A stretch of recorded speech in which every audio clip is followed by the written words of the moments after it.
Hello, Internet!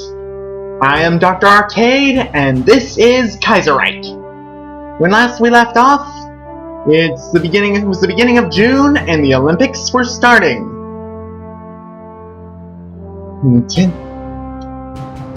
This is the video in which I promise we'll get to see some really exciting stuff,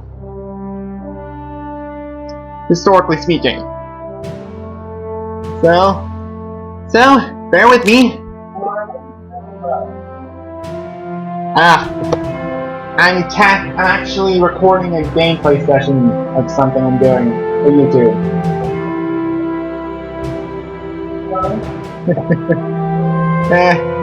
That was my father. Well, anyway, let's go. Alright, Jesse Owens wins 2 gold medals. Great news from the Olympics. Jesse Owens won 2 golden medals. 1 at the 200 meters, 2nd on the long jump. Americans, especially Afro-Americans, have delighted over his success. It is a ray of hope in these dark times. National dissent changed by -2%. At least we are winning at something. Indeed. Alright. June 15th, the Great Heat Wave of 36. A heat wave has struck the continental United States and Canada. The most severe heat wave in the modern history of North America. The Great Heat Wave started in late June, went up over 100 degrees Fahrenheit, 38 degrees Celsius, as the drought conditions worsened due to a lack of rain. Now into July, the heat has reached all-time records. In Steele, North Dakota, temperatures have reached 121 degrees Fahrenheit, or 50 degrees Celsius. In Ohio, temperatures reached 110 degrees Fahrenheit, 43 degrees Celsius, which was close to tying a record high set in 1934. It comes at a time of major political unrest, with the America First Council a major force in Midwest politics. Socialist and syndicalist mobs and militias are gathering arms in the Great Lakes region. The drought is continuing, and there have been over 3,000 reported deaths. Many people are suffering from heat stroke and heat exhaustion. Farmers across the continent saw their worst harvest on record, causing corn and wheat prices to rise quickly.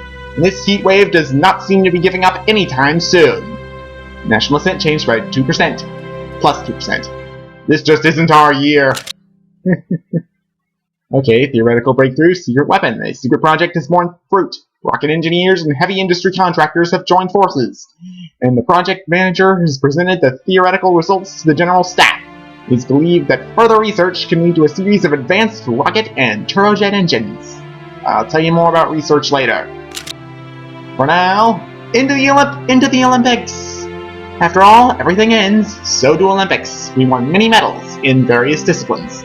Life is good when you are number 1. Hooray! Well, it's really exciting.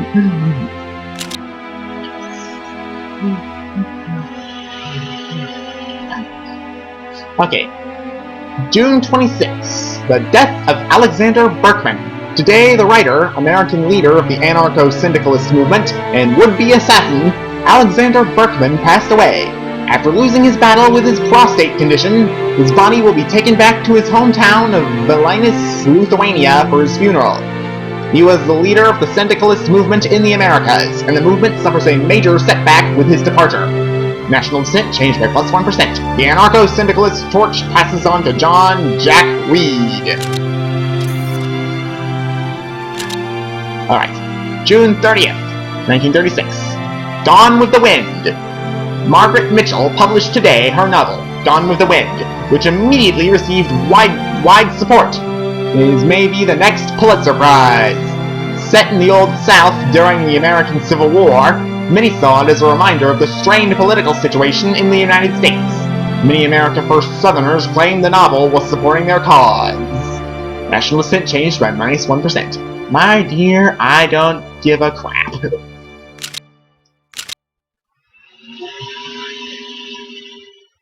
Okay, the 4th of July! Independence Day, also known as the 4th of July. Celebrations took place today all across the country. Mostly everyone has set aside their political differences to celebrate the traditions of the United States with fireworks, parades, barbecues, beer, picnics, and baseball games. National sin changed by -1%. We shall celebrate the democratic ideals.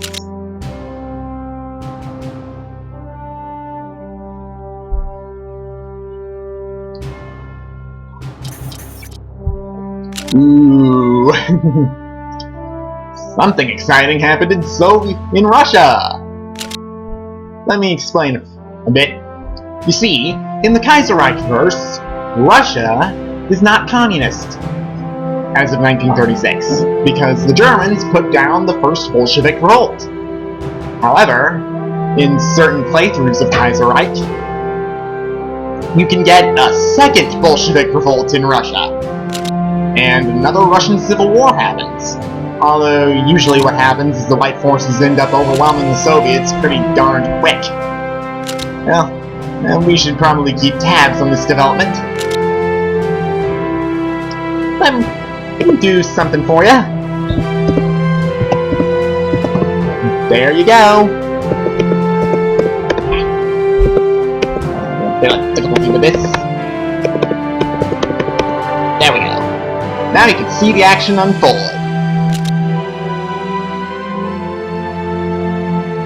Okay, back in America. Edward VIII sends a letter to MacArthur. Internal problems of the U.S. have led King Edward VIII and Prime Minister King of Canada to talk to the man behind the strongest political environment in the U.S., the Army. In a private letter, Edward VIII has said that he wants stability for America, and he doesn't view a coup to save America as something which Canada would not support. The letter emphasizes the solidarity between Canada and the U.S. in these dark times. National assent changed by -2%. Uh-oh. Uh-oh's right if you're the president.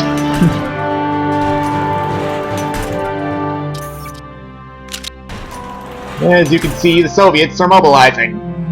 Oh, and they're also in trouble with the Don Kuban Union, which is here. They're the Cossacks. Also, Siberia is separated from Russia.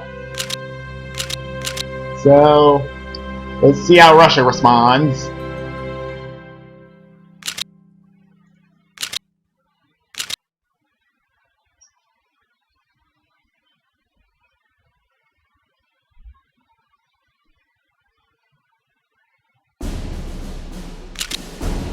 Ah, Siberia is a puppet of Russia. Well, that was settled peacefully. One of our ministers has died. George H. Stern. What? Didn't he just die? Must be a game bug. Okay, it's now September. September 2nd to be exact, and the great heat wave is over. People from Vancouver and Los Angeles to New York and Washington, D.C. let out a sigh of relief as the great heat wave of 1936 has come to an end, and a cold front has spread over North America. The estimated death toll reached 5,000 as the deadliest natural disaster of the 20th century in the United States comes to a close. But while the heat wave ends, a new chapter in American history is about to begin. At least it's over. And we are going to get a front row seat.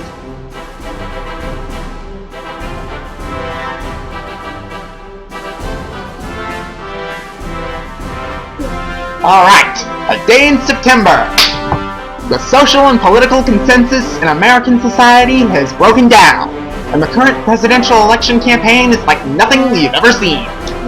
The America First Union Party is organizing right-wing militias in the South and Midwest, and communists control the streets of Chicago and Detroit.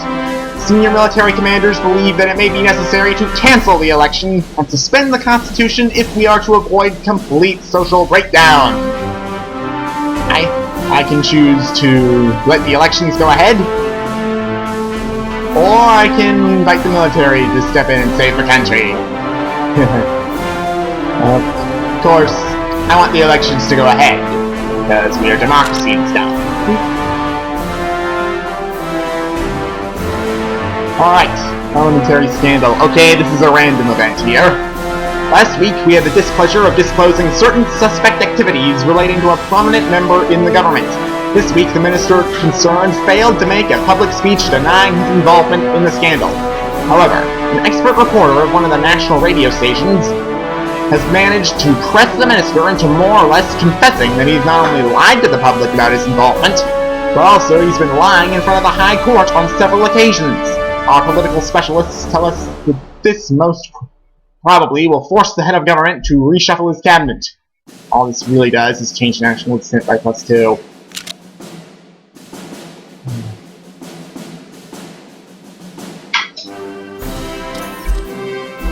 This thing there, that's a ship.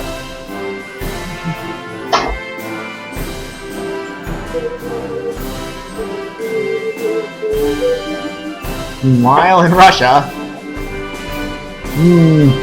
Soviets seem to be making headway, capturing a few provinces. Don't worry. Ooh, okay. We have the 1936 U.S. presidential election. The results are finally in from what has probably been the most ideologically contested presidential election the United States has ever witnessed. This is probably not the end of our problems, but for the time being, victory goes to... And I can choose John Nance Garner of the Democratic Party, Charles Curtis of the Republican Party, Huey Long of the America First Union Party, or Jack Reed of the Combined Syndicates of America. This reshuffles your presidential cabinet and sets the Democratic versus authoritarian and left versus right-wing policy sliders to certain levels. I'll tell you more about those later. But for now, I'm going to pick John Nance Garner of the Democratic Party as the victor of the 1936 presidential election. Ooh, CSA contests election results. The Bolshevik leadership of the Combined Syndicates of America refused to accept the results of our free and fair election. Dang, Reed.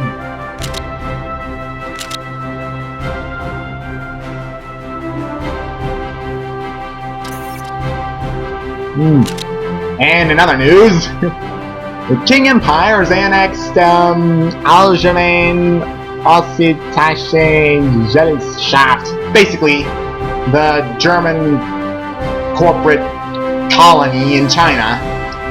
Yeah, they took it over. They can do that sometimes. Anyway,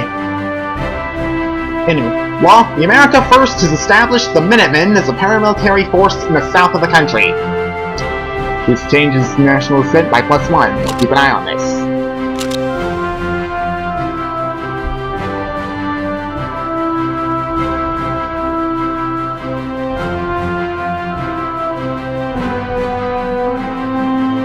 Alright. America First contests the election results. The America First leadership contested the results of the election. They suspected that Reed had rigged the election, and they demand a recount. Except Garner won and not Reed, so... Logic fail. Logic fail. Dang Long.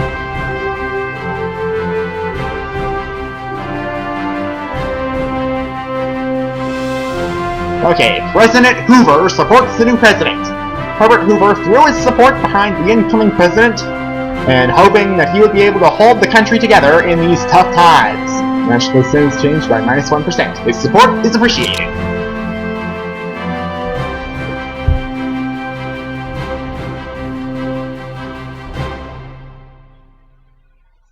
Let's check back with the Second Russian Civil War. Ooh, Russia has a stack of 15 troops. Make that 18, marching eastward. But back in the States. It's day of January 2nd, 1937. In protest of the election results, the CSA has launched the New Year's Day strike, which crippled the industries of the North. Councils of trade unions were set up to run the cities of the North during the strike. This is going to cause a problem, because national consent is changed by +2%, and your peacetime industrial capacity modifier is changed by -5%. Industrial capacity, you see, is basically... It basically affects how many troops you can you can produce and how many technologies you can research. So it's very important. Yeah, it's going to cause a problem.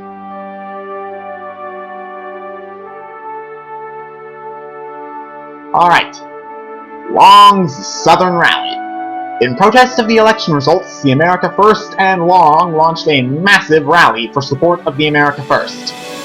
Again, national sin is changed by plus 5%, and peacetime industrial capacity modifiers changed by minus 5%. It's going to cause a problem.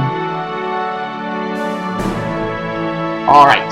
Great military parade held in the Capitol. A random event.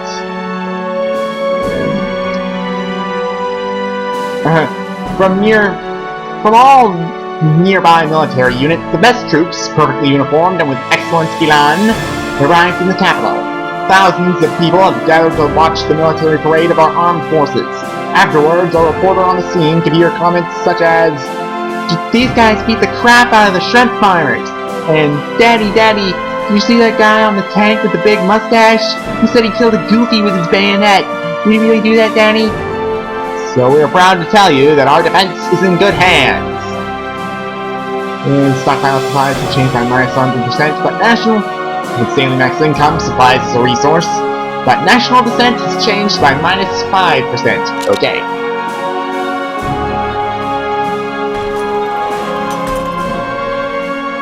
Okay, the inaugural address of John N. Garner. After his election to the office of President, Garner went forward to address the issues of the country and specifically labor issues. He was concerned about the influence of the America First Party, but it was the CSA in the North that concerned him the most. He would not tolerate the interference by the CSA in the industry in the North and the prosperity of Garner's America. National descent changed by minus 1%. A hopeful future. Yay. Alright. Here's the decision point. A president responds to the CSA strike. Reed and the CSA launched a general strike to oppose the results of the election. By the inauguration of the new president, the strike had been going on for nearly 2 months, and no one had devised a way of ending the strike. The America First Party advocated using federal troops, but this would further the problems with the CSA. I can choose to say federal involvement is necessary, become a more closed society. More about that. More on that later. And decrease national descent by 1. I can decide that local law enforcement's enough, and increase my national descent, or negotiate with Reed to slightly increase my national descent and become a more open society. Federal involvement will be necessary, I say.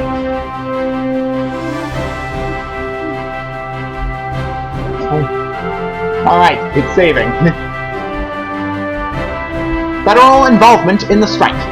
The general strike by Reed had forced the federal government to consider options to either end the strike or get the industry back online.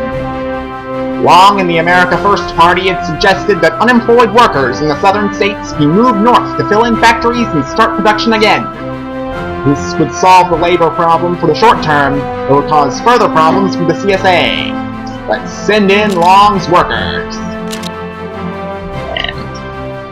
And this is probably more excitement than we've had throughout this entire video. We get to see the Second Civil War in Russia, and something very big, I guarantee you, is building up here in the United States. We will see that in our next video. Thanks for watching. The Doctor is out.